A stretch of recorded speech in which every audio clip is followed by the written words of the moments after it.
Ini sapi. Ciri-cirinya, sapi adalah hewan mamalia. Warna tubuhnya hitam dan putih. Dia memakan rumput. Berkaki 4. Sapi mempunyai ekor. Bola matanya berwarna hitam dan putih. Telinganya berpindah seperti daun. Cara bergeraknya. Cara bergerak sapi. Sapi bergerak menggunakan kakinya. Sapi bergerak dengan berjalan sedikit cepat. Suara sapi. Suara sapi sangat unik dan suaranya seperti ini. Sapi, ciri-cirinya besar, ada bentuknya, ada matanya, berkaki 4. Cara bergeraknya agak lambat dan agak cepat. Suaranya kok sambil memakan rumput.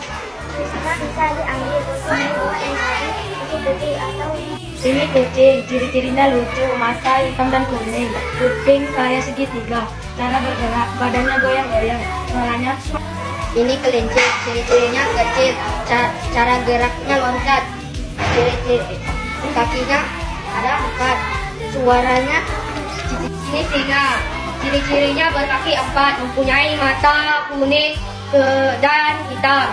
Cara bergeraknya dengan berlari. Suaranya. Ini mana? Ciri-cirinya bulunya kembang, mempunyai 2 kaki, mempunyai 2 mata. Suaranya ini singa, ciri-cirinya berambut panjang, badan besar, tampang kakinya yang besar, berwarna kecoklatan. Cara bergeraknya memakai 4 kaki ketika lari atau jalan. Suaranya. Gajah, ciri-cirinya dia punya belalai, punya gading dan telinga yang besar. Cara bergeraknya tidak terlalu lambat dan tidak terlalu cepat. Suaranya Sapi, ciri-cirinya punya kaki, punya tanduk, punya badan, dan punya mata. Kalau bergerak, berjalan, lambat atau cepat, suaranya